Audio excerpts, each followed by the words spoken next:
ವಿಶ್ವಮಂಗಲ ಗೋಗ್ರಾಮ ಯಾತ್ರೆಯನ್ನ ನಡೆಸಬೇಕು, ಜನಗಳಲ್ಲಿ ಜಾಗೃತಿ ತರಬೇಕು ಅಂತ ಹೇಳ್ತಾ ಇದ್ದಾರೆ. ನನ್ನ ಕೈನಲ್ಲಿ ಈ ಒಂದು ಪುಸ್ತಕ ಬಂದಿದೆ. ಶ್ರೀಗಳವರಲ್ಲಿ ಶರಣಾರ್ಥಿ ಸಮರ್ಪಿಸುತ್ತಾ ವೇದಿಕೆಯಲ್ಲಿರುವ ಎಲ್ಲ ಗಣ್ಯ ವ್ಯಕ್ತಿಗಳೇ, ಆತ್ಮೀಯರೇ, ಮಾತೆಯರೇ, ಮಹನೀಯರೇ, ಇಂದು ನಾವೆಲ್ಲರೂ ಕೂಡ ಅತ್ಯಂತ ಸ್ಮರಣೀಯವಾದಂತಹ ಹಾಗೂ ಐತಿಹಾಸಿಕ ಚರಿತ್ರೆಗೆ ಕಾರಣವಾಗಿರುವಂತಹ ವಿಶ್ವಮಂಗಲ ಗೋಗ್ರಾಮ ಯಾತ್ರೆಯ ಪವಿತ್ರ ಮಂಗಳ ಕಾರ್ಯಕ್ರಮದಲ್ಲಿ ನಾವೆಲ್ಲರೂ ಕೂಡ ಭಾಗಿಗಳಾಗಿದ್ದೇವೆ. ಬಹುಶಃ ಒಂದು ಪ್ರಶ್ನೆಯನ್ನು ನಾವು ಕೇಳಿಕೊಂಡ್ರೆ ತಪ್ಪಾಗಲಿಕ್ಕಿಲ್ಲ ಅಂತೇಳಿ ಭಾವಿಸಬೇಕಾಗ್ತದೆ.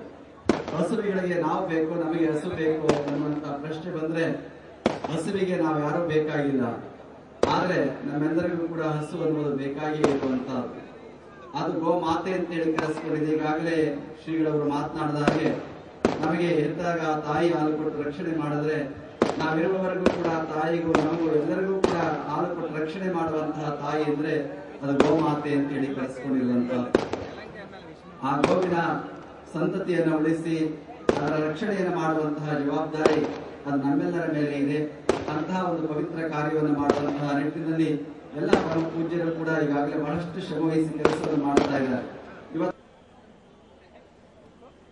Now all the attempts have culminated in this Gogram Yatra. This is a very successful movement. So more than just a yatra, it's a movement. A sentiment is a sentiment. It has got to be respected. In this country, cow represents the divinity. We worship cows. When an American asked me, you people worship cows. He was more critical. I said, we worship cows, you eat them. And therefore, we are better. Cow we don't look upon as an animal.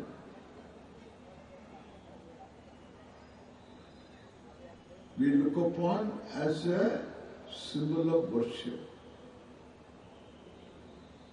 In cow we see all the devatas. That is our vision, the vision of the Bharatiya. Nobody can question that vision. Nobody. अभी कुंभ होने वाला है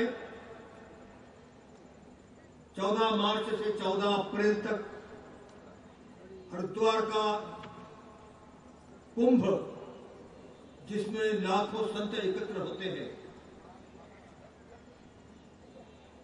मैं ऐसा मानता हूं कि जब तक कि भारत का समस्त संत मंडल संगठित होकर के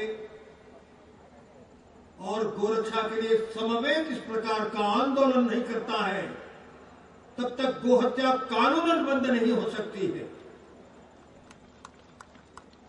और मेरा मानना है इस बार के कुंभ में अगर हमारे सभी संत गौ रक्षा के लिए एकत्र होकर के समवेत बात करेंगे, कानून बनाने की बात करेंगे, तो दुनिया की कोई शक्ति इसको रोक नहीं सकेगी। संतों में बहुत बड़ी शक्ति है। मैं तो अनुभव करता हूं, एक एक संत, उनके लाखों लाखों अनुयायी हैं। अगर सब अनुयायी मिलकर के हमारे संत और हमारा संपूर्ण समाज आंदोलित हो उठे, महाराज जी ने अभी कहा, मुझे दयानंद सरस्वती जी ने, कि यह विषय हमारी भावना से संबंध रखता है। गौ भगवती के रूप में हम उसकी पूजा करते हैं, सभी देवताओं का निवास उसके अंदर हम करते, अनुभूति करते हैं। ये हमारी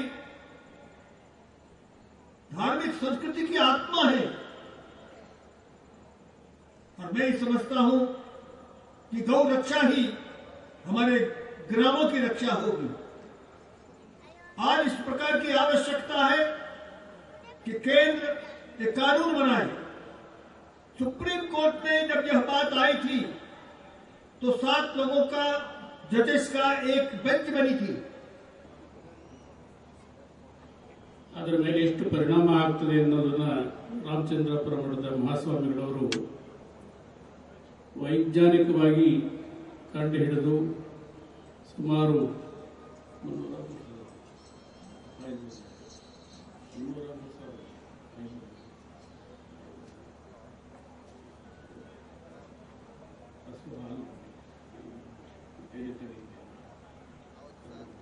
ಹಾಲುಗಳನ್ನು ನಾವು ಪಡಿತಾ ಇದ್ದೀವೋ ಆ ಹಾಲಿನಲ್ಲಿ ಸುಮಾರು 300ಕ್ಕಿಂತ ಹೆಚ್ಚು ವಿಷ ಪದಾರ್ಥಗಳು ಇವೆ ಅಂತಕ್ಕಂಥ ವಿಚಾರವನ್ನು ವೈಜ್ಞಾನಿಕವಾಗಿ ಅವರು ಕಂಡುಹಿಡಿದಿದ್ದಾರೆ. ಇವೇನು CDSಗಳು ಅಂತ ಕರೆದಿರೋ ಅದರಲ್ಲಿ ಅಂತ ವಿಷ ಪದಾರ್ಥಗಳಿವೆ. ಆ ದೃಷ್ಟಿಯಿಂದ ಇವತ್ತು ಅವನ್ನು ನಾವು ಹೆಚ್ಚಿಗೆ ಮಾಡಿಕೊಂಡು ಹಣ ಮಾಡುವಂಥ ದೃಷ್ಟಿಯಿಂದ ಅವನ್ನು ಸಾಕ್ತಾ ಇದ್ದೇವೆ. ಮತ್ತೆ ಏನು ನಾಟಿ ಹಸುಗಳಿದೆಯೋ ಆ ಹಸುಗಳನ್ನು ನಾವು ಕಡೆಗಣಿಸಿದ್ದೇವೆ. ಅವು 1 ಲೀಟ್ರು 1.5 ಲೀಟ್ರ್ ಕರೆಯೋದೇ ಕಷ್ಟ ಆಗ್ತದೆ ಹಾಗೆ ಅಂತ ಹೇಳುವಂಥ ಪರಿಸ್ಥಿತಿಗೆ ನಾವು ಬಂದಿದ್ದೇವೆ. ಹಾಗಾಗಿ ಇವತ್ತು ನಾಟಿ ಹಸುಗಳನ್ನು ನೋಡುವಂಥ ಅವಕಾಶಗಳಿಲ್ಲ. ನಾವು ಅನೇಕ ಕಡೆ ಅದರ ಬಗ್ಗೆ ವಿಚಾರ ಮಾಡಿದ್ವಿ. ನಾವು ಸಂತತಿಗಳನ್ನು ರಕ್ಷಣೆ ಮಾಡಬೇಕು, ಕಷಾಯಖಾನೆಗೆ ಹೋಗ್ತಕ್ಕಂಥ ಹಸುಗಳನ್ನು ರಕ್ಷಣೆ ಮಾಡಬೇಕು ಅಂತ ಹೇಳಿ ಗೋಶಾಲೆಗಳನ್ನು ಪ್ರಾರಂಭ ಮಾಡಿ ಅಂತ ಗೋವುಗಳನ್ನು ಹುಡುಕ್ಲಿಕ್ಕೆ ಹೋದಾಗ ಬಹಳ ಕಷ್ಟ ಆಯಿತು. ಇವತ್ತು ಏನು ಗೋವುಗಳು ನಾಟಿ ಹಸುಗಳೇನಿದೆಯೋ, ಗ್ರಾಮಾಂತರ ಪ್ರದೇಶದಲ್ಲಿ ಬೆಳೀತಕ್ಕಂಥ ಹಸುಗಳೇನಿದೆಯೋ ಅದನ್ನು ರಕ್ಷಣೆ ಮಾಡಬೇಕಾಗಿದೆ. ಅದರಲ್ಲಿ ಬರ್ತಕ್ಕಂಥದ್ದು ಪ್ರತಿಯೊಂದು ಸಹ ಉತ್ತಮವಾಗಿರ್ತಕ್ಕಂಥ ಔಷಧಿಗಳು. ಹಾಗೆ ಈ ದಿಸೆಯಲ್ಲಿ ಭಾರತದಲ್ಲಿ 29ನೇ ವಯಸ್ಸಿನಲ್ಲಿ ನಮಗೆ ಡಾಕ್ಟರ್ ಇದ್ದಂತು ಅವ್ರು ಹೇಳ್ತಾರೆ, ಈ ಭೌತ ವಿಜ್ಞಾನದಿಂದ ಮುಂದುವರಿಯಬೇಕಾದ್ರೆ ನಾವು ಈ ಎಲ್ಲ ಪುಸ್ತಕಗಳನ್ನು ಇಡೀ ಭಾರತದಲ್ಲಿ ನಮ್ಮ ಭಾರತೀಯ ಪರಂಪರೆಯ ಅತ್ಯಂತ ವಿಶೇಷವಾದಂತಹ ಜ್ಞಾನ ಭಂಡಾರ ಮತ್ತೆ ಮೇಲೆದ್ದು ಬರಬೇಕು, ಇದರಿಂದ ಆದರ್ಶ ಸಮಾಜ ಸೃಷ್ಟಿಯಾಗಬೇಕು ಅನ್ನುವಂತಹ ಸಂಕಲ್ಪ, ಅನ್ನುವಂತಹ ಲಕ್ಷ್ಯ, ಅನ್ನುವಂತಹ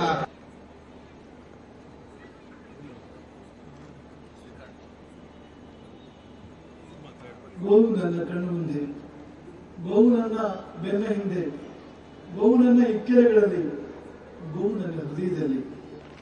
ಒಂದೇ ಆಸೆ ಜೀವನದಲ್ಲಿ, ಸದಾ ವಾಸ ಗೋವುಗಳ ಮಧ್ಯೆ ನನ್ನದಾಗಲಿ. ಈ ಮಾತುಗಳನ್ನಾದಂತಹ ಈ ರಾಷ್ಟ್ರದ ಮಹಾಪುರುಷ, ದೇವಪುರುಷ ಭಗವಾನ್ ಶ್ರೀಕೃಷ್ಣನ ಸ್ಮರಣೆಯ ಜೊತೆಗೆ ವಿಶ್ವಜನನಿ, ವಿಶ್ವರಕ್ಷಿಣಿ, ವಿಶ್ವಪೋಷಿಣಿ ವಾತ್ಸಲ್ಯಮಯಿ ಗೋಮಾತೆಯ ಚರಣ ಕಮಲಗಳಲ್ಲಿ ಕೋಟಿ ನಮನಗಳನ್ನ ಮತ್ತು ಮಾನವ ಕೋಟಿಯ ಪರವಾಗಿ ಕ್ಷಮಾಯಾಚನೆಯನ್ನ, ಹಾಗೆ ಹೋದ ಆಗ್ತಾ ಇರತಕ್ಕಂಥ ಅನಂತ ಅಪರಾಧಗಳಿಗೋಸ್ಕರವಾಗಿ ಕ್ಷಮಾಯಾಚನೆಯನ್ನು ಕೂಡ ಸಲ್ಲಿಸ್ತಾ ಕೆಲವು ಮಾತುಗಳನ್ನ ನಿಮ್ಮ ಮುಂದೆ ಆಡಬಯಸ್ತೇವೆ. ವಿಶ್ವಮಂಗಲ ಗೋಗ್ರಾಮ ಯಾತ್ರೆ ಬೆಂಗಳೂರಿಗೆ ಬಂದಿದೆ. ಈ ಯಾತ್ರೆ ಒಬ್ಬ ವ್ಯಕ್ತಿಯ ಮಂಗಲಕ್ಕಾಗಿ ಅಲ್ಲ,